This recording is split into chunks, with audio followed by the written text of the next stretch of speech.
Fala galera, beleza? Hoje nós vamos falar sobre a ação de consignação em pagamento para direito tributário. Beleza, vamos lá. Eu trouxe hoje um modelinho do professor Caio Bartini da Masio, deixa eu ver. Isso, vamos lá. A gente vai ler junto. Essa aula vai consistir no quê? Primeiro a gente vai dar os panoramas gerais para você entender o que é uma ação consignatória de forma bem simples e fácil. Depois a gente vai entender como ela, quando ela é cabível, em fase de quem a gente propõe. A gente vai dar um panorama geral. Depois eu vou construir uma peça do zero com vocês para você pegar na sua mão aí e fazer essa peça. Para não ter como errar aí, para especificamente, eu não falei no começo do vídeo, para a OAB segunda fase de direito tributário, porque é óbvio, né? Então, vamos lá. Ação de consignação em pagamento. Principal característica. É uma medida judicial que o sujeito passivo, ou seja, o seu cliente, porque você é o advogado nessa peça, o seu cliente ele pretende adimplir, ou seja, ele quer pagar o tributo, ele tem certeza que não se discute, será que eu quero pagar ou não quero pagar, ou será que eu devo pagar esse tributo? Não, aqui você tem certeza, eu devo esse tributo, eu sei que eu devo, mas para quem eu pago? Essa é a dúvida filosófica por trás dessa ação. Você fala assim, tá, eu sou o sujeito ativo, eu pratiquei um fato gerador, ou seja, eu sei que eu tenho que pagar um tributo. Só que a dúvida aqui é do sujeito ativo, né? Da obrigação de quem que é o Estado, quem que é o município, ou se é a União, quem que tem que receber esse tributo. Eu vou explicar um pouquinho o exemplo prático, que aí eu acho que fica fácil de entender. Imagine que você tem uma firma que presta serviço, você tem que pagar ISS, só que você está numa linha fronteiriça, entre dois municípios.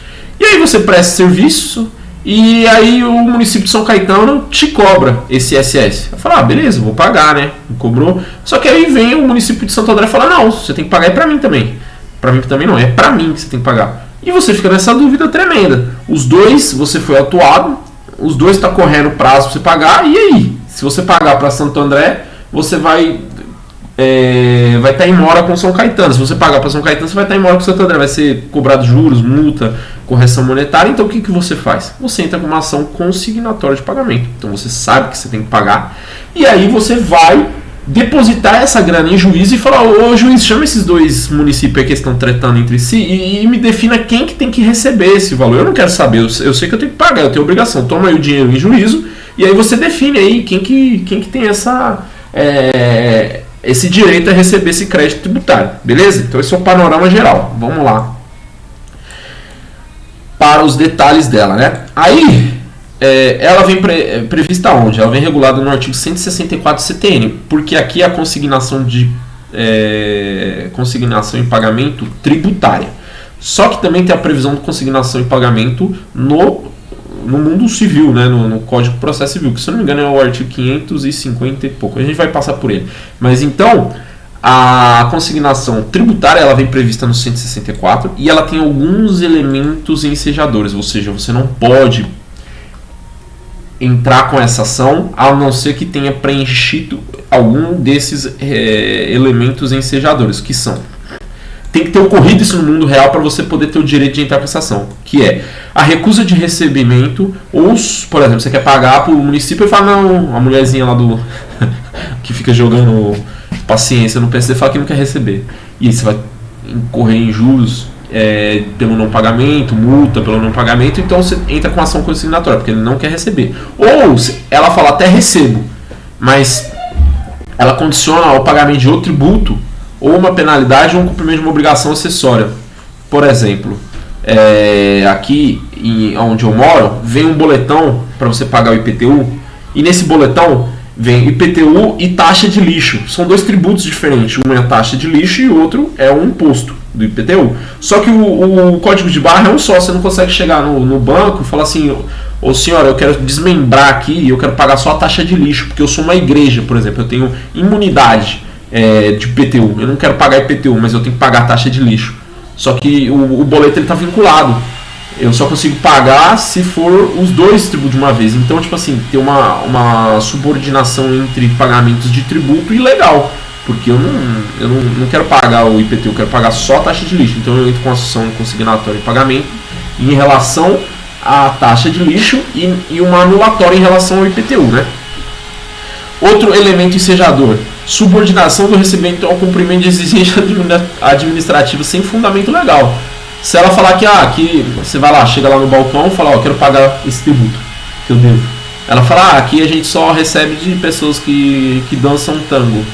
Então não tem fundamento legal, tem tipo uma exigência administrativa lá, ó, só recebemos de quem dança tango. E não tem fundamentação legal, é só uma portaria administrativa, então você entra também com uma consignatória. Uma consignação em pagamento. Outra exigência, outro motivo ensejador, exigência por mais de uma pessoa jurídica, que foi aquele caso que eu dei, Santo André e São Caetano querendo receber, também então é um pressuposto que autoriza essa ação de consignação de pagamento.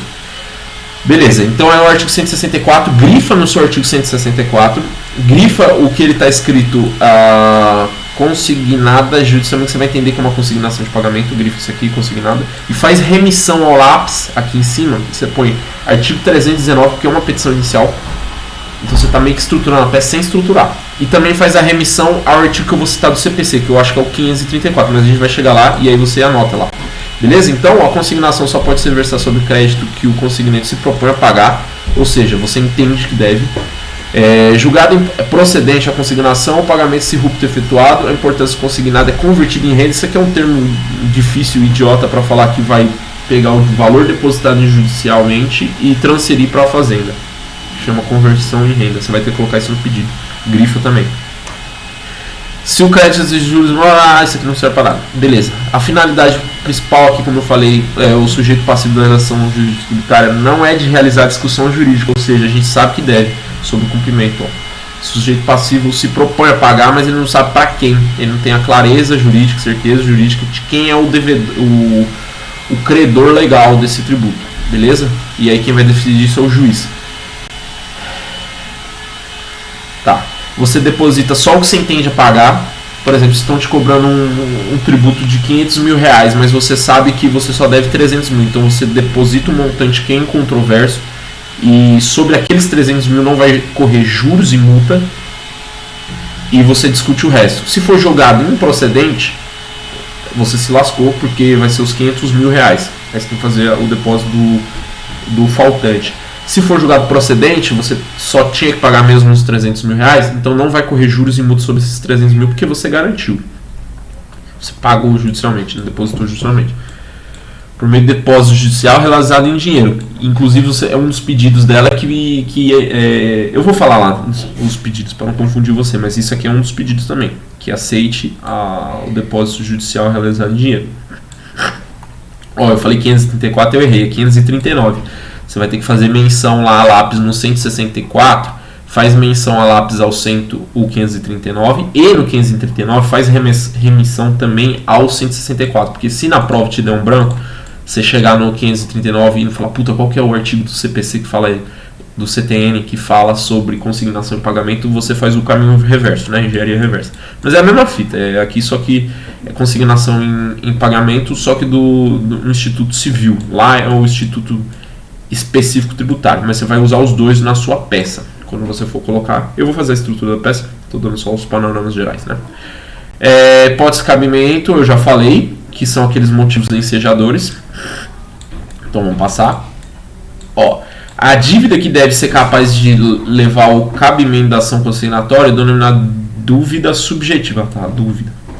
Aquela que em razão do credor deverá receber o pagamento. Quem é o credor desse tributo?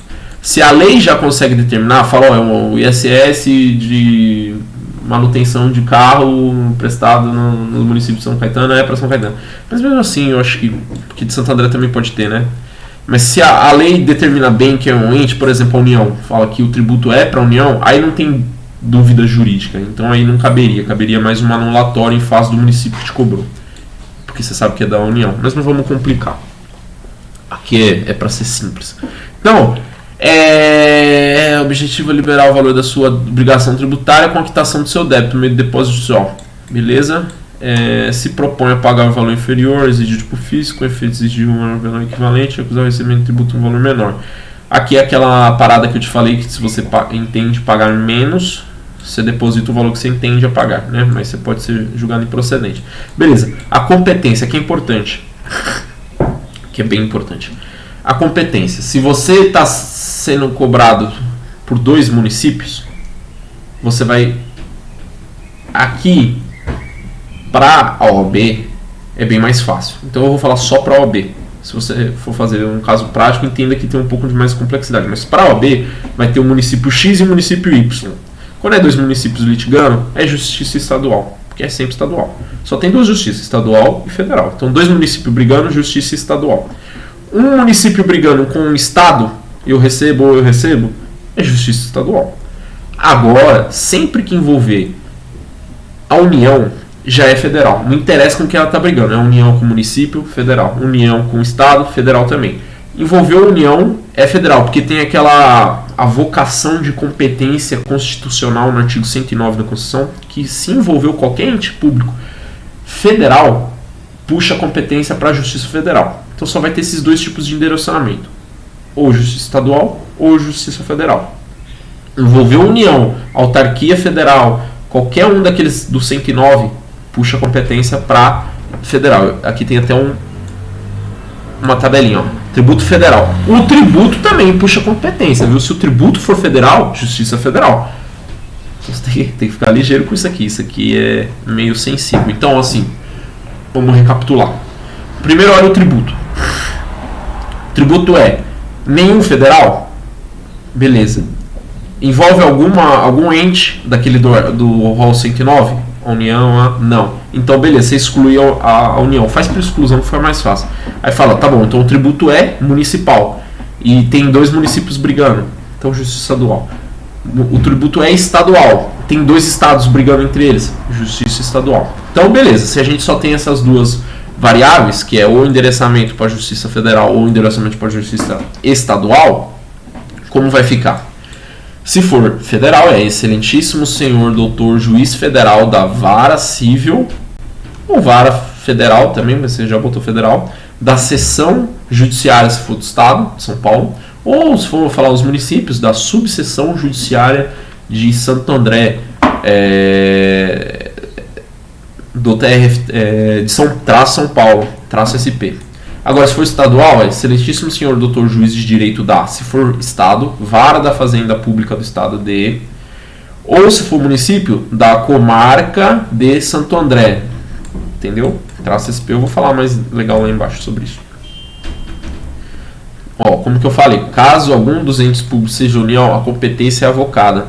Tem que dar uma grifada aqui nesse 109 e dar uma lida, ó.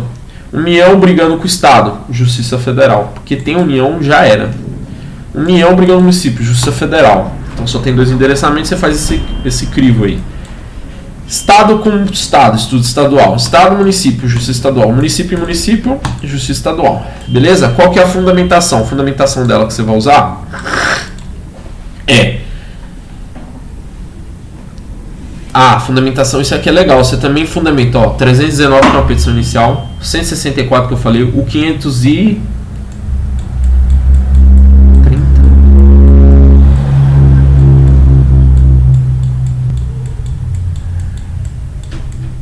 539 também é uma fundamentação.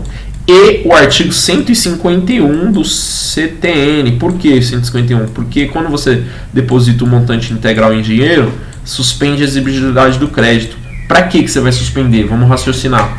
Dei o dinheiro na consignação e eu peço a suspensão da exigibilidade do crédito porque já está garantido o juízo. Fala assim, ó, juiz, não tem por que a fazenda entrar com uma execução fiscal, não tem por que ela me pôr no pau, não tem por que ela constringir meus bens, não tem por que ela me pôr no Serasa. Por quê? Porque eu já paguei, o dinheiro está aqui. Então, suspende a exigibilidade do crédito para a fazenda não tomar nenhuma medida constritiva patrimonial, restritiva no meu nome, ou de qualquer forma a tentar cobrar esse tributo, porque já está aqui, beleza? Esse é o raciocínio. O nome da ação é ação de consignação e pagamento. Pedido, interessantíssimo aqui, hein? Vamos ter que ter 1, 2, 3, 4 pedidos, bem simples. Para a OAB tem o 5º, então vamos pôr 5 pedidos. Primeiro, autorizar o depósito judicial na quantia de o valor discutido. evitando assim a mora, porque aqui a gente não quer ser constituído em mora. O que é ser constituído em mora? É falar que a gente está devendo e não quis pagar. E aí começa a incidir juros, multa, correção e blá blá blá. Então a gente não quer que tenha mora. E aí também a gente quer que suspende o crédito tributário, constituindo do artigo 151(2), que é o depósito do montante integral. Por que você quer suspender essa dívida? Porque a fazenda não penhorar nada seu, não entrar com a execução fiscal, para ela não sujar o seu nome, para isso. Segundo pedido, julgar procedente pedido reputando-se efetuado. Lembra que eu te falei que é aquele terminho chato, mas tem que pôr. Reputando-se efetuado o pagamento, convertendo-se a importância consignada em rendas para o fim da extinção do crédito tributário nos termos do artigo 156, 8º, que é o pagamento, né? Extingue-se o crédito tributário por conta do pagamento. A citação dos entes públicos, eles vão estar litigando entre eles, né? Se for o caso de litigar, porque também tem o caso, lembra, de ele não querer receber. Então aí é só um município, você vai pôr só uma pessoa no polo passivo dessa ação. Caso seja dois brigando, você pede a citação dos dois para eles apresentar as razões de estilo, né? Falando, não, é meu, isso aqui é meu. Eles oferecem as contestações que eles quiserem. E na pessoa do representante judicial, no nome do procurador, compareçam em juízo. Beleza, falando para quem que tem, eles que se defendam lá. É isso que você vai colocar em termos, né? Por último, você pede a condenação do ente público sucumbente. Aqui faltou um sucumbente, porque assim, vai ter dois. Um vai ter direito, o outro não. Então, tipo, o que não tiver direito, que ele seja condenado nas condenações de custas processuais ou honorários justificativos, porque ele deu causa a essa pendenga toda judicial. Ele deu causa à ação porque ele não tinha direito e ele quis falar que tinha direito. Então, o município sucumbente, ou o estado sucumbente, ou o ente federativo sucumbente, porque pode ser a União. Aqui você vai ter que colocar que pede dispensa da audiência de mediação conciliação por entender que o crédito tributário é um bem público indisponível. Ou seja, um procurador não pode sentar numa mesa com você e negociar o crédito público, porque não é dele. Percebe? É público, é de todo mundo. Então ele não pode chegar, sentar numa mesa e falar assim, eu abro mão de 10% porque não é dele. Entende? Então eu coloco que você pede dispensa da realização de mediação e conciliação previsto no artigo 319, inciso 7º do CPC, por conta que o crédito público tributário é indisponível, isso previsto no artigo 334, parágrafo 4º, inciso 2º do CPC. Das provas, que é muito fácil, muito babo, é só usar o raciocínio lógico, você vai entender que as provas que você vai utilizar é o pagamento que você fez judicialmente, a sua boa-fé, e as guias que você está sendo cobrado, ou da recusa formal do município em receber o tributo, entendeu? Ou outras provas que fizerem necessário, beleza? Então vamos lá o modelinho lá. Endereçamento já falei, se for estadual, justiça estadual, aqui é um modelo do justiça estadual. Então vamos lá, vamos partir do pressuposto que o tributo é estadual ou municipal e tem só entes estaduais ou municipais no polo. O que a gente vai fazer? Excelentíssimo senhor doutor juiz de direito da 3 pontos, vara da fazenda pública da comarca de For federal, eu trouxe aqui para vocês endereçamento federal. Excelentíssimo senhor doutor juiz federal da, aí você põe xxx, porque você não vai saber, aqui é 15ª, mas você não tem como saber, então você põe xxx, vara civil da subseção judiciária de São Paulo. Subseção aqui, quando fala subseção, ele quer saber o município. Então, subseção judiciária de Jundiaí, São Paulo, traço SP, porque é o estado de São Paulo, beleza? Vamos em frente. Aqui a qualificação, você vai ter que colocar tudo isso aqui do cara. Aqui ele coloca a fundamentação 164, importante, 319, importante, 539, importante. Eu também colocaria o 151, que é da suspensão da exigibilidade do crédito. Ação de consignação e pagamento em face da, aí você vai colocar quem é o município, quem é o estado e a fundamentação dele. Dos fatos, aqui você vai resumir, sintetizar o que está na sua peça com as palavras técnicas, autor e réu. Entendeu? Resume e sintetiza. E aí, dá uma lidinha nisso aqui e você põe que não sobra outra opção a você, a não ser entrar com a presente ação, beleza? Do direito, aí você vai ter que ver o seu mérito, não tem como eu ver pra você, mas aí você vai brigar. Que sempre vai envolver o 164, 539, 156, você vai dar uma firula falando que eu tenho direito a pagar, mas quer dizer, eles têm o direito de receber, mas você tem o direito a pagar, você não ser incustido em mora, tal. Então é mais ou menos só o 164. Você vai dar uma firula, mas cara, que é muito simples. Você só vai contar o caso concreto falando que ele não poderia se recusar a pagar, ou você não pode ser colocado em mora por conta que 2 municípios querem receber, e chorar as pitangas e colocar esses artigos de sempre, 174, 539, e pedir a suspensão da exigibilidade também. Aí dos pedidos é aquilo que eu já falei lá em cima, mas vamos só recapitular para finalizar. Você requer autorização do depósito judicial na quantia do valor. Aqui você não põe 3 pontos, não. Você põe do valor que estiver na sua peça. Se não tiver valor, você põe 3 pontos. Evitando-se a mora, suspendendo-se o crédito, 151. Julgar procedente pedido, reputando-se efetuado o pagamento, convertendo essa importância em renda para o fim da extinção do crédito tributário, que é o pagamento, por conta 156, inciso 6. A citação das municipalidades ou dos entes federados ou dos estados, aqui depende do seu caso, na pessoa dos seus representantes judiciais, para que eles compareçam em juízo e apresente contestação ou as razões de estilo, blá, blá, blá. Condenação do ente público sucumbente nas custas honorários do advocatício, a dispensa da audiência, que é o que eu falei, do 319 por conta do 334, parágrafo 4º e 2º, e das provas, aquelas provinhas lá, que é as guias que você está recebendo, ou a recusa legal, a recusa formal do recebimento, e que você protesta provar por todos os meios direito admitido. Aí você fica sempre sensível com as informações que está na sua peça, falando assim, ó, pô, ele está falando muito de uma guia lá, do e-mail que recusou. Perceba que ele quer que você coloque isso como prova, entendeu? Tipo, o mano que trabalha lá no município te mandou um e-mail falando assim, ó, não vou receber isso aqui não, porque hoje eu não tô afim. Isso é uma prova, então, bem como o e-mail que é a recusa formal do recebimento e tal. E o valor da causa é o valor que tá brigando. Aí você coloca, fecha a peça, termos em que, vírgula, pula uma linha, pede deferimento, ponto, pula uma linha, local, vírgula, data, ponto, pula uma linha, advogado, entre aspas, A. Aqui você nunca vai pôr o seu nome, nem lugar, nem cidade, nem porra nenhuma. É desse jeito que tá escrito aqui, ó. Senão vocês vão entender que você tá marcando a peça. Aí você, OB, barra, 3 pontos, porque pode ser aqui SP, blá blá blá, mas aqui você vai colocar sempre assim, OB, barra, 3 pontos, número, 3 pontos. Beleza? É isso. Qualquer dúvida, me dá um toque aí que eu tento resolver. Valeu!